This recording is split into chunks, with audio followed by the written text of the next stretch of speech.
নমস্কার বন্ধুরা, Shipra kitchen with village ফুডে আপনাদের সবাইকে অনেক অনেক স্বাগত জানাই। আবারও আমি আজকে চলে এসেছি একটা নতুন রেসিপি নিয়ে। আজকে আমি বানাবো চিকেন পকোড়া। তো রাস্তাঘাটে স্কুলের সামনে যে পকোড়া আপনারা দেখতে পান, আমি আজকে সেই পকোড়াই বানাবো। তো আপনারা প্লিজ পুরো ভিডিওটি দেখতে থাকুন। আমি বাগানে চলে এসেছি। প্রথমে একটা বাঁধাকপি তুলে নেব। তো আমাদের বাগানের বাঁধাকপি, তো দেখুন বন্ধুরা কত বড় বড় বাঁধাকপি হয়ে আছে। তো এর মধ্যে একটা বড় দেখে বাঁধাকপি আমি তুলে নেব। এই একটা বড় মতো বাঁধাকপি আছে বাগানে, তো এটা আমি তুলে নেব প্রথমে। তো আমি বাঁধাকপিটা তুলে নিয়েছি। আমাদের বাড়িতে অনেক লোকজন বন্ধুরা, তাই আমি আর একটা বাঁধাকপি তুলে নেবো, একটাতে আমার হবে না।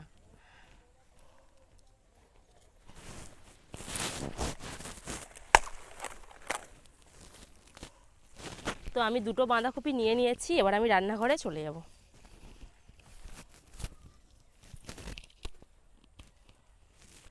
প্রথমে আমি বাঁধাকপি দুটো পরিষ্কার জলে ধুয়ে কেটে নেব।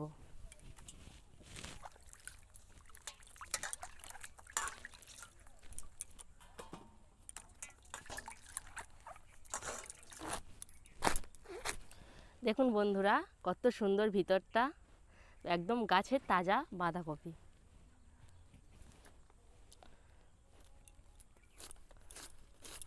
বেশি ছোট ছোট করে কাটবো না, যেমন আমরা তরকারিতে কাটি সেইভাবেই কেটে নেব বাঁধাকপি দুটো।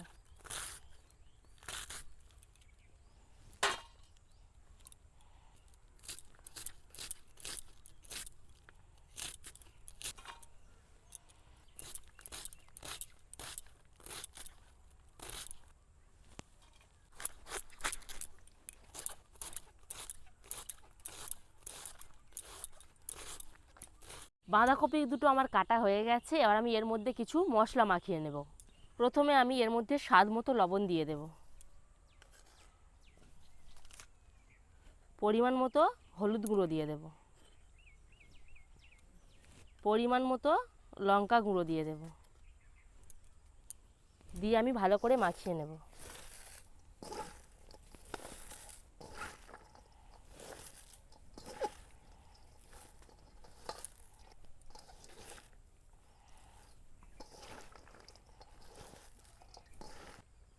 এর মধ্যে কিছুটা পেঁয়াজ কুচি দিয়ে দেব, পরিমাণ মতো বেসন দিয়ে দেব, কিছুটা ময়দা নিয়েছি এর মধ্যে দিয়ে দেব, দিয়ে আবারও আমি ভালো করে মাখিয়ে নেব।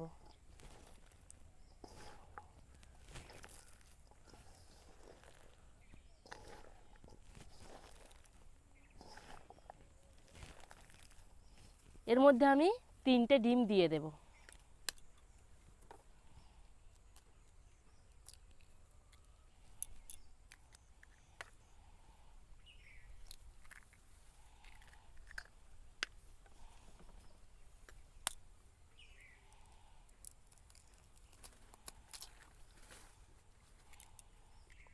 আদা রসুনের পেস্ট দিয়ে দেব।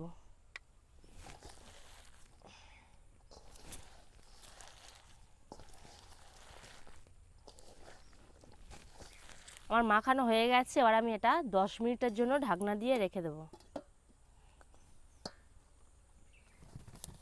এবার আমি উনানটা জ্বালিয়ে নেব।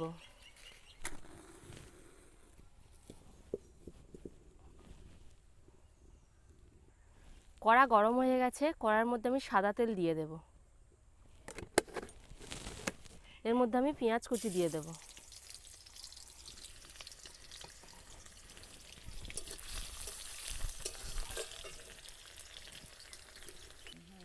এর মধ্যে আমি আদা রসুন বাটা দিয়ে দেব,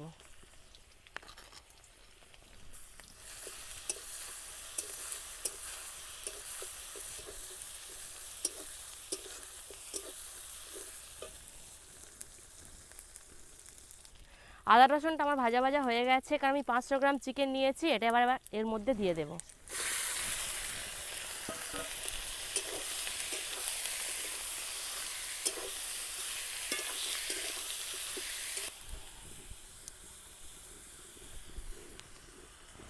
এর মধ্যে দিয়ে দেবো 1 চামচ গোলমরিচ গুঁড়ো, পরিমাণ মতো হলুদ গুঁড়ো, পরিমাণ মতো লঙ্কা গুঁড়ো,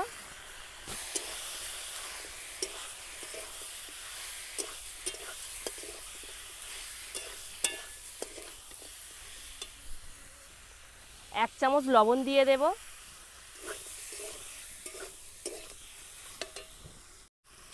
এর মধ্যে দিয়ে দেব জিরে গুঁড়ো, গরম মশলা গুঁড়ো দিয়ে ভালো করে নাড়াচাড়া করে নেব।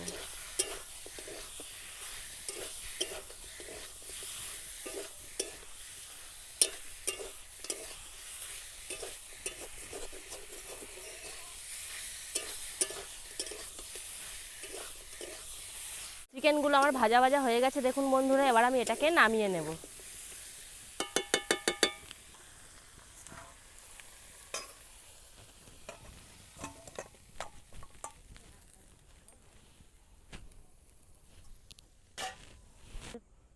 পাঁচ মিনিট হয়ে গেছে, 5 মিনিট পর খুলে দেখি। তো দেখুন বন্ধুরা বাঁধাকপিটা আমার কেমন হয়েছে, একটু জল জল হয়ে গেছে। এর মধ্যে কিছুটা আমি বেসন দিয়ে দেব। যদি বেশি টান হয়ে যায় তো আপনারা একটু জল মেশাতে পারেন। আমার জল হয়ে গেছে তো আমি ওই জন্য একটু বেসন দিয়ে দেব।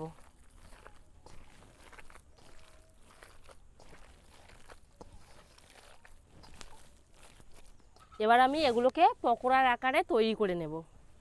প্রথমে এইভাবে বাঁধাকপিটা নিয়ে একটা মাংস নিয়ে এর মধ্যে দিয়ে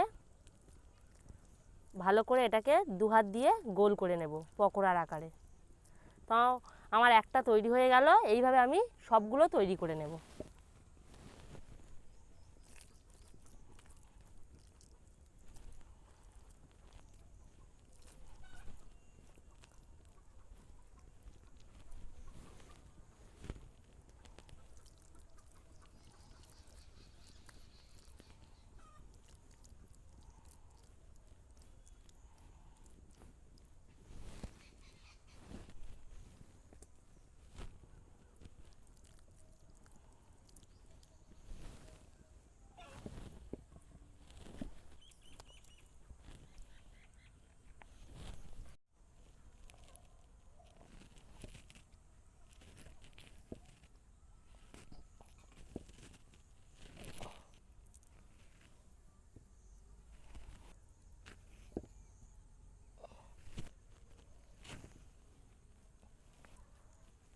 কড়াইতে আমার সাদা তেল গরম হয়ে গেছে। এবার আমি এগুলোকে ভেজে নেব।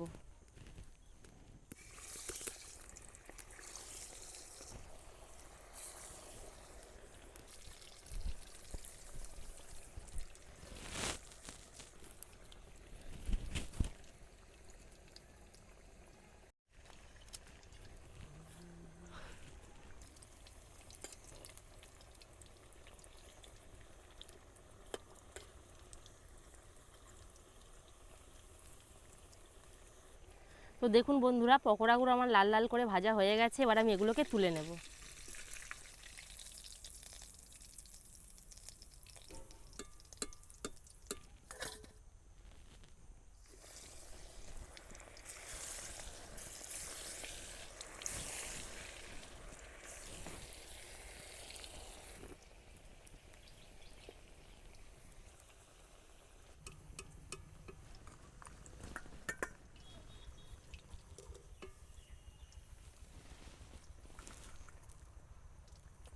আমার সব পকোড়াগুলো ভাজা হয়ে গেছে। দেখুন বন্ধুরা কত সুন্দর হয়েছে পকোড়াগুলো, একদম দোকানের মতো। তো আপনারাও বাড়িতে এইভাবে একবার ট্রাই করে দেখবেন, আশা করি খুব সুন্দর খেতে লাগবে।